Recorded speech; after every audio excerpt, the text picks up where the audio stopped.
いくらです？あ、600 600 円。円。は。はいい。お願いします。パクチー、明日送る？次入るかどうかわからないですね。はい月曜日もどうなるかちょっとわからないので。明日日曜日の。明日日曜日。日曜日。はい。 600円どうぞ。はい。すみません、袋ありますか？袋、はい、ありますよ。大きい袋がいいですか？はい、じゃあ5円ですね。はい5円ちょうどもらいます。ありがとうございます。ありがとうございます。ありがとうございました。レシートいりますか？はい、どうぞ。はい。हाय नमस्ते दोस्तों, सबसे पहले आप सभी लोगों को मेरा प्यार भरा प्रणाम। मेरा नाम है राजेंद्र उपाध्याय और स्वागत है आप सभी लोगों का जापान के खूबसूरत शहर ओसाका के सोनाई शहर से। साथियों, आप लोग जहां भी होंगे स्वस्थ होंगे, मस्त होंगे, अपने परिवार के साथ व्यस्त होंगे। माता रानी आप पे अपनी कृपा बनाए रखे। और साथियों,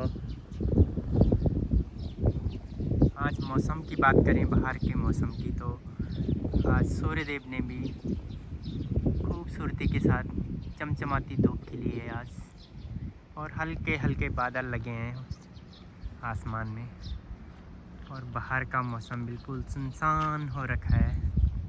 आज मैं अपने ब्लॉग की शुरुआत कर रहा हूँ दिन के 1 बजे से, क्योंकि आज है मेरा छुट्टी का दिन। और आज मैं यहाँ अपनी लोकल मार्केट में जा रहा हूँ यहाँ से, क्योंकि काफ़ी दिनों से मैं आजकल अपना डेली रूटीन का जो सामान होता है किचन का, जैसा वेजिटेबल हो गया, कुछ वैसे सामान हो गया, साबुन, तो अब चलते हैं दोस्तों यहाँ से सीधा मार्केट की तरफ। और आज धूप भी बहुत ही अच्छी खिली है, क्योंकि अब मई का महीना आ गया, तो अब सारी ठंड भी ख़त्म हो चुकी है और अच्छी धूप खिल रखी है। अब तो 5-7 दिन या 10-15 दिन बाद तो यहाँ गर्मी आ जाएंगी, फिर तो अक्टूबर तक यहाँ काफ़ी तकड़ी गर्मी पड़ती है। लेकिन आजकल मौसम बिल्कुल बहुत ही अच्छा हो रखा है, ना तो ज़्यादा ठंड हो रखी है और ना तो ज़्यादा गर्मी हो रखी है। काफ़ी सुहाना मौसम हो रखा है आजकल का। और घर के बाहर में ये पेड़ लगा रखे हैं खक्की के, और यहाँ पे कंस्ट्रक्शन का काम चल रहा है आजकल, मकान बन रहे हैं नई, क्योंकि पुरानी बिल्डिंगें सारी टूट रही हैं, अब नई रिनोवेशन के काम चल रहे हैं। तो देख सकते हो दोस्तों, आजकल जापान में काफ़ी रेस्टोरेंट, इंडियन रेस्टोरेंट बंद हो रहे हैं। ये भी सामने पे नेपाल और इंडियन रेस्टोरेंट था, तो ये भी पूरा शटर लग चुका है। और इसका सबसे बड़ा कारण ये है कि नेपाली भाई लोगों ने अपने इंडिया के नाम से रेस्टोरेंट तो चलाते हैं, झंडा तो इंडियन लगा रखा है इन्होंने, लेकिन खाना पूरा का पूरा नेपाली स्टाइल से, उसमें इंडियन खाने का बिल्कुल इन्होंने इंडियन खाने का पूरा टेस्टी मार रखा है। उसमें सीधा चीनी डाल देंगे, मीठा मीठा कर रखा है, जो कि जापानी लोगों को,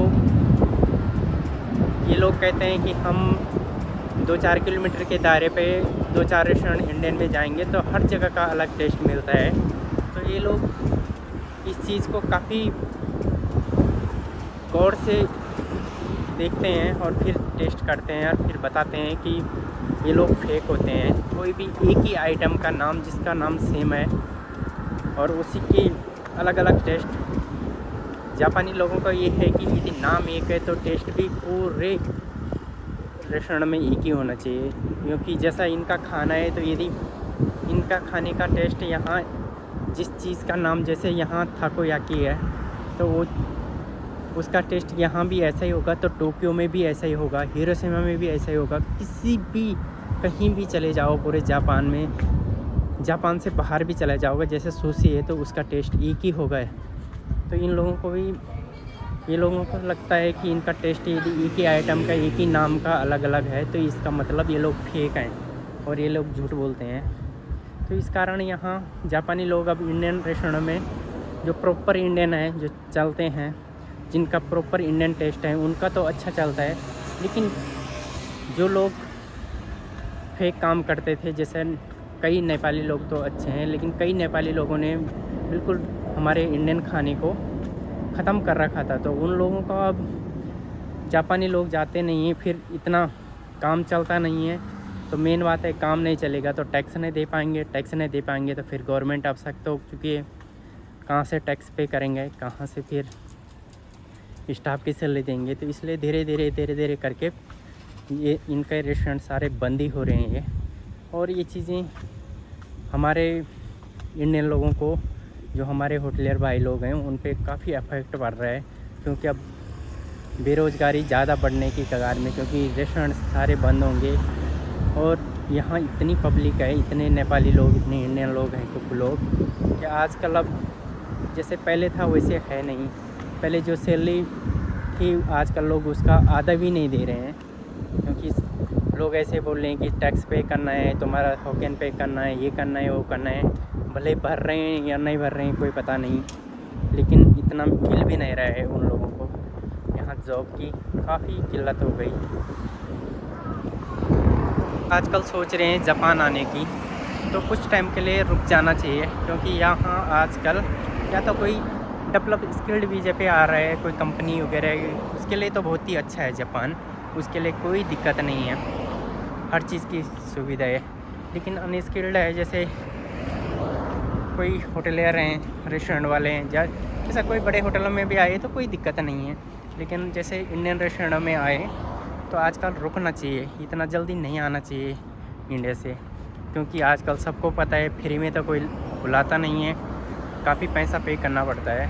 और उस पैसे को दे के यदि उतना भी वसूल ना हो तो यहाँ आने का कोई मतलब नहीं रह जाता।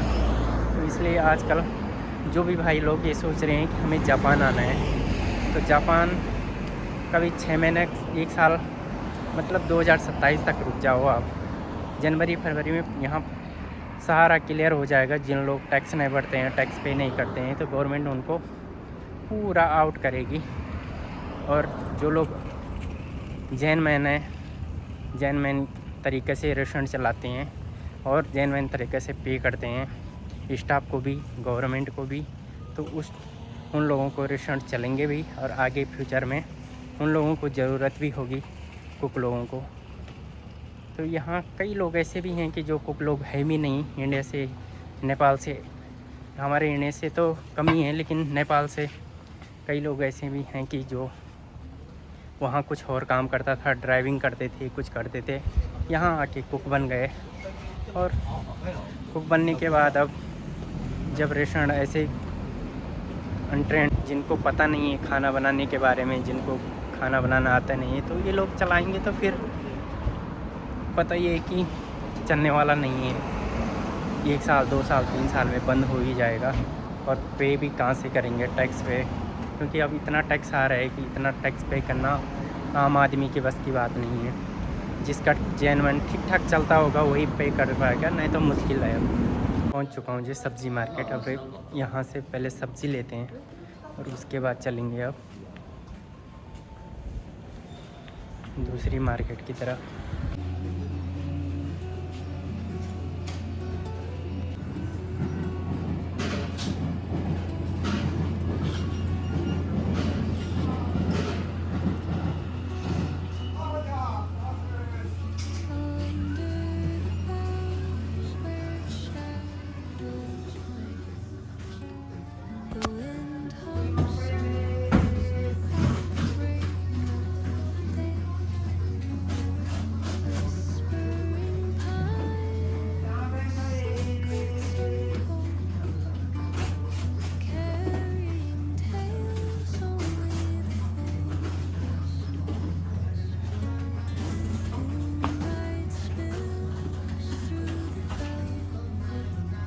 और सेब भी अलग अलग वैरायटी के हैं।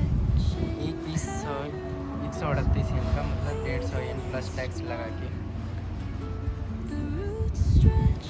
ये तो यहाँ तो कुछ सब्ज़ी आज मिली नहीं है ऐसी, लेकिन एक दुकान दूसरी है, वहाँ चलते हैं। अभी देखते हैं मिलता है कि नहीं। वैसे टाइम थोड़ा ओवर हो चुका है और आज सैटरडे का दिन भी है, तो क्योंकि पीछे से सब्ज़ी आती नहीं है सैटरडे को, कल संडे को। तो परसों मैंने पूछा था उनसे, बोला गेत्सो भी आएगी। तो गेत्सो भी मतलब सोमवार के लिए यहाँ गेत्सो भी बोलते हैं, तो सोमवार को ही सब्ज़ी आएगी। अभी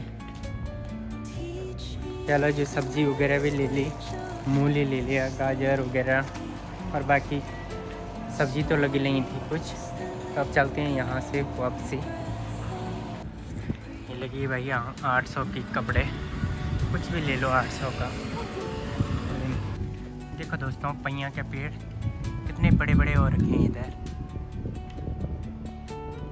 और इनकी कोई कटाई नहीं है, कुछ नहीं है, बिल्कुल गार्डन में लगा रखे हैं। और कितनी सुंदर हवा और सुंदर छाया देते हैं ये वृक्ष इतने बड़े बड़े। और हमारे यहाँ होते थे, इसके लोगों ने बोलना था इसका ये घर का सच खराब कर रहा है, इसको काट दो।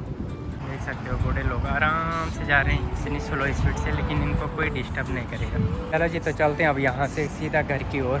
शॉपिंग भी हो चुकी है और रात टाइम भी काफ़ी हो चुका है, तो अब वापसी की तरफ चलते हैं यहाँ से।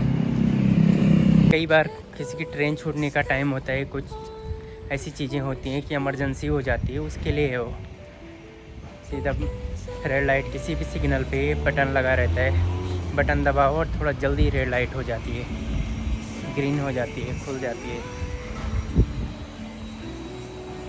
और अब जब गर्मियों का सीज़न आ जाता है तो फिर उसके बाद दिन में बहुत कम लोग बाहर दिखते हैं, क्योंकि अब दिन में सोने का टाइम हो गया बूढ़े लोगों का। दिन में ये लोग बिल्कुल नहीं निकलते हैं बाहर, वैसे ही नहीं निकलते हैं, तो दिन में तो बहुत कम चांस है। और इस सामने पे सर्विस वाला है, ये डिलीवरी वाला है, जैसा अपना जोमेटो वगैरह, वैसे यहाँ जापान में यामाटो बहुत फेमस कंपनी है डिलीवरी के लिए।